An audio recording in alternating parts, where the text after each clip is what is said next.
Et le bonjour, aujourd'hui on va parler du prince Andrew, on va parler de la Royal Lodge dans laquelle il vit. On nous explique en fait que le prince Andrew n'a plus les moyens de vivre dans son château de 30 pièces. Mais on ne nous explique pas exactement pourquoi il n'a pas les moyens d'y vivre. On nous dit qu'il reçoit à peu près 245 000 livres par an du prince Charles, du comté de Lancaster.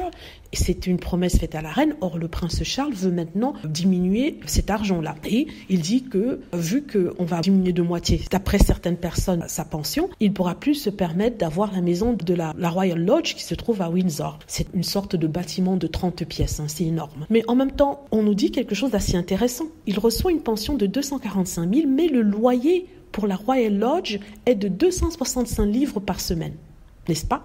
265 livres par semaine, ça revient à peu près à 300 € par semaine. Donc par semaine, si vous multipliez par 4 semaines dans le mois, il en a que pour 1200 €. 1200 € sur le mois, vous vous rendez compte?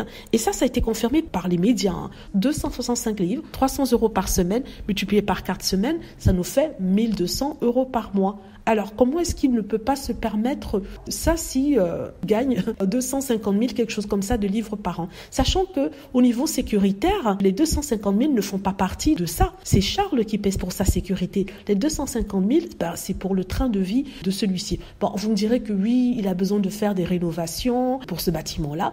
Et on nous parle de près de 10 000 par mois de rénovation. Et même si c'est 10 000 par mois, ça lui fait à peu près 100 et quelques 2000 par an. S'il diminue même ces 300 000 € de pension, il va se retrouver à 150 000. Il restera quand même de quoi manger et bien, vu que de toute façon, il ne quitte plus l'Angleterre depuis un certain temps.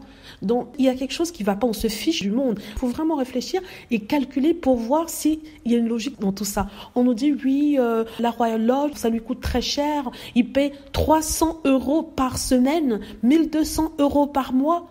Et ces frais de maintien de la Royal Lodge, c'est aux alentours de 10 000 et même. Et je ne crois même pas que ce soit lui qui doit s'occuper du maintien de la Royal Lodge parce que généralement, quand vous louez une maison, c'est au propriétaire de le faire.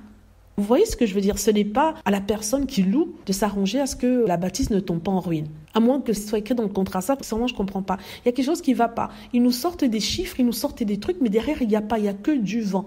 La seule raison pour laquelle il n'aurait pas les moyens de maintenir ce train de vie-là, là-bas, c'est si, bien sûr, il paye pour la maintenance de sa baraque, de sa maison. Donc, il y a quelque chose qui ne va pas. Il y a quelque chose vraiment qui ne va pas. On nous prend pour des idiots. Voilà, dites-moi ce que vous en pensez. J'espère que vous avez aimé la vidéo. N'hésitez pas à cliquer sur like si c'est le cas, à vous abonner pour plus de vidéos et à cliquer sur la petite cloche afin de être averti lorsque je poste une nouvelle vidéo. Merci.